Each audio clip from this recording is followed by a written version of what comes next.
We got another king-sized version of hibachi time. On Saturday, LeBron added another piece of history to his legendary career, becoming the first player ever to score 40,000 points. LeBron accomplished the feat in the second quarter of the Lakers' loss to the Nuggets on the layup over Michael Porter Jr. We got to play again. First and only, with the 40,000 family was in the building. Turned up and yearned up. So, March 2nd, special day in NBA basketball lore. LeBron's cheap, man. LeBron. If people say it, so the rumor of LeBron being cheap, yes, it's true. Those are solid seats. Good. I know it's solid seats, but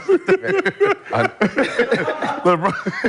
Come on, man, get on this. You know, when you hear them stories about he don't pay for Wi-Fi until he get into the room. Okay, that right there is the legacy right there. Had a bulk of the family courtside when he broke the scoring record. Now, what he got to do for 40,000, 41,000, 42, he breaks the record or he sets a new record every game.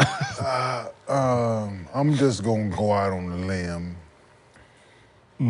Like, why? Never mind. It's his money. So, obviously, we talk about Bron a lot, and there's always a lot to talk about, but just this achievement, what do y'all think about Bron scoring 40,000 points and just his impact on the game? I mean, we can't even, 40,000 is. That's that's combined careers for a couple greats. I think more than Magic and Larry Bird combined.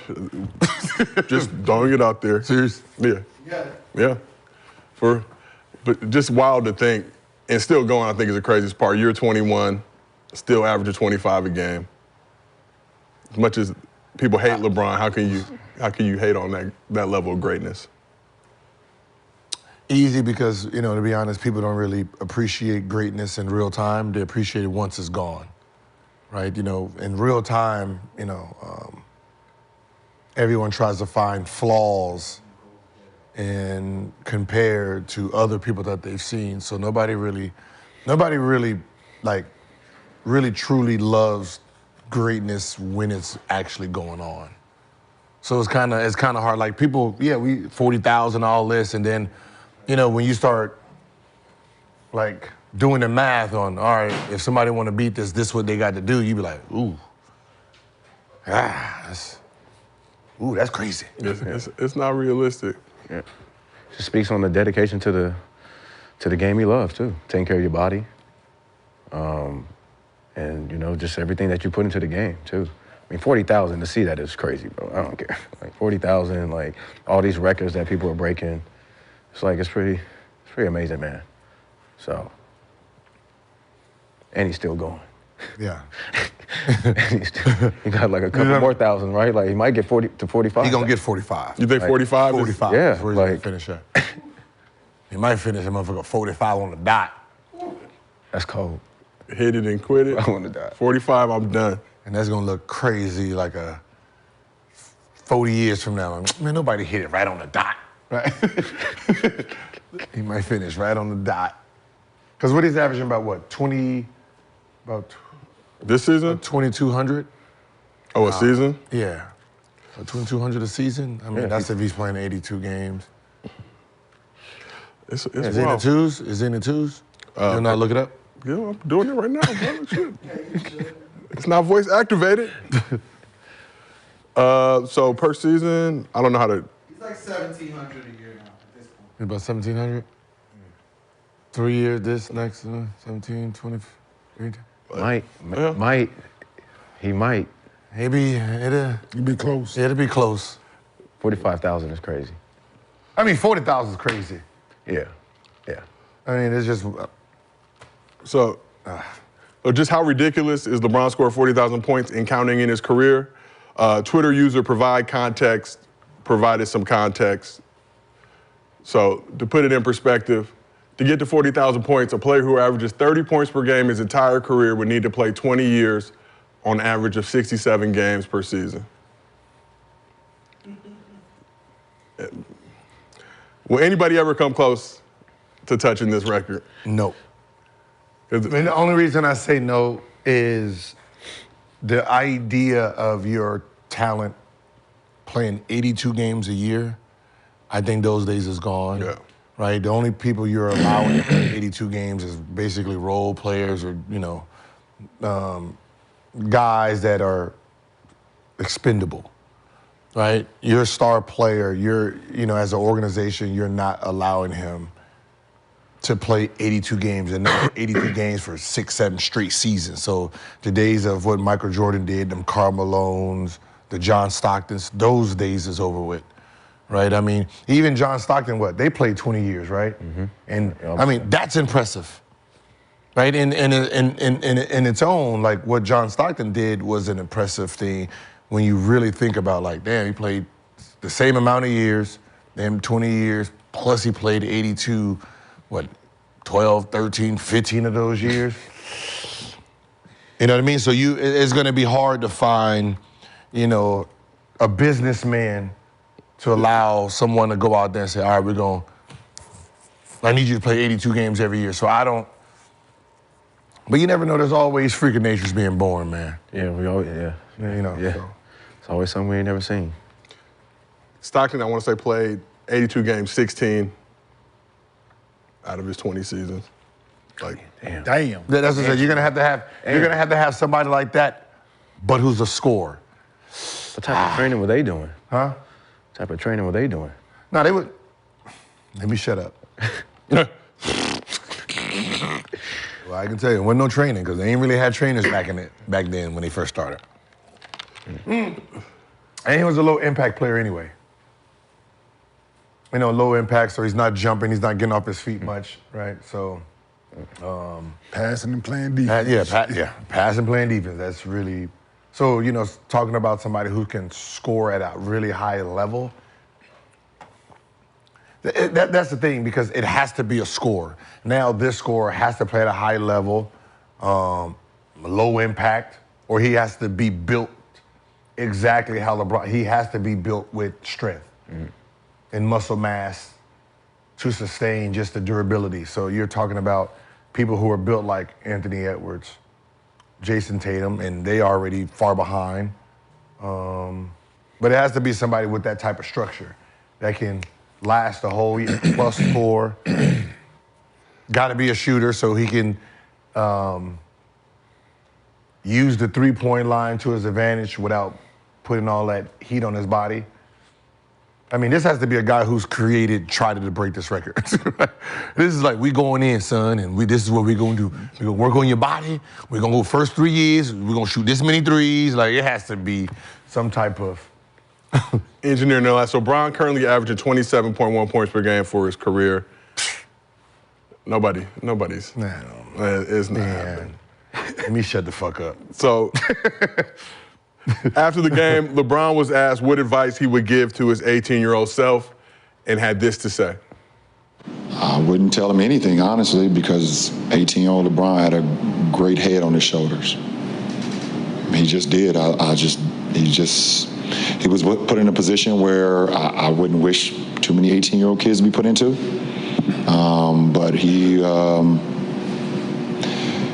just had his head in the best possible position. He was raised the right way by his mother. He was raised the right way by his little league coaches. He was held accountable by his friends. He met a young lady in high school that held him down as well. And then he just told himself, if you want to make a real name for yourself and your last name and your family and your friends and your city, the only way it's going to happen if you just stay focused and maintain focus and put in the work. Besides my family and my friends and my city, and then some people in my city as well, because we even know some of them people, to be quite honest with you, everybody wanted to see me fail when I got to the league. Everybody was just like, it's no way he's going to be able to exceed, the expectations that's put upon him.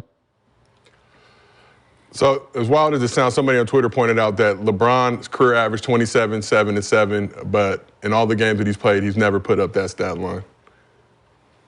He never put up 27, 7, and 7. Never put up 27, 7 to 7 in the game.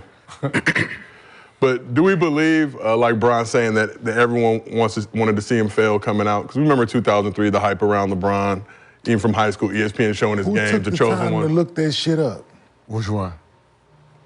The 27. Who? You know how many games this man done played? Negroes are bored these days. Motherfuckers ain't got shit to do in life. 27. We bored. Like, Yeah, man, listen, I sit on the internet and just be looking at shit. Myself. Just be sitting there bored, man, just Googling and looking at shit for no damn reason. As our producer, running down rabbit holes. Producer pointed out, you can do a game finder, which I didn't know about, and it's very easy. You can plug in the stats. Oh, okay. I was about to say. Yeah. Okay. Never mind. I would have went through every game. I would have been on Basketball Reference. But yeah, like we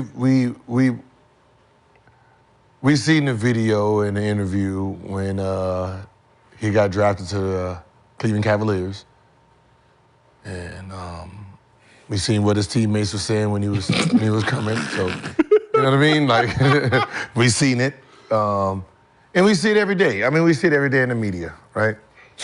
You know, you have a LeBron hating side, right? It ain't even that they hate LeBron; they hate the fact that they love Jordan.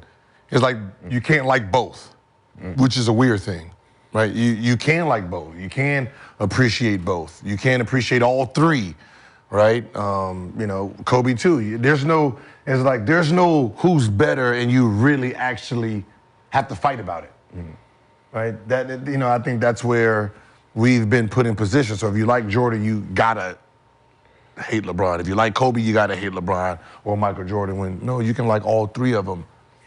You can have your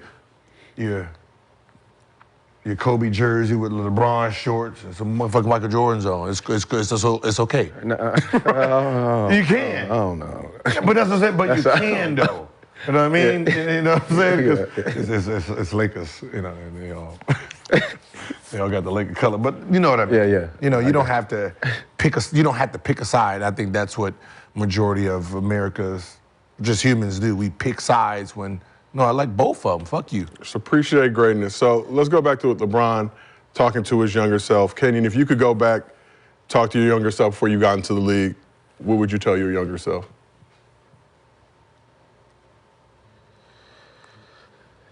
Learn how to play the game and not basketball.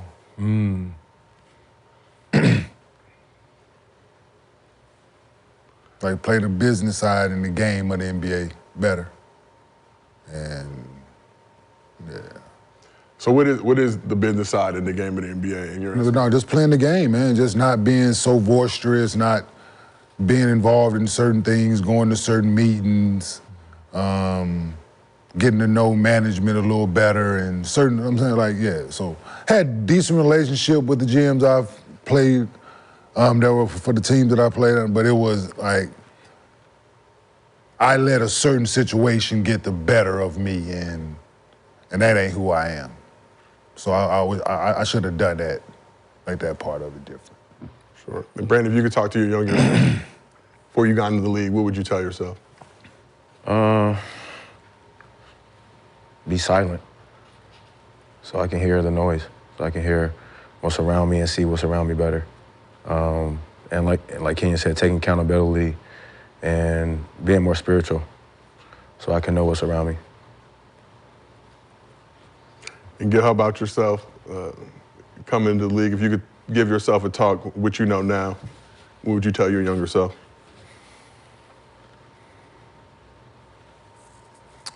There's a time to play and there's a time for business. And I didn't realize this about me or about what I was doing until like within the last year, when someone asked me, about my locker room activities, and I had to sit there and like really think about it because I'm working hard. I did this, and I said, well, for someone who's basically a hermit crab at home, I'm in the gym 3, 4, 5 times a day, don't see nobody, by myself. When practice came around, teammates came.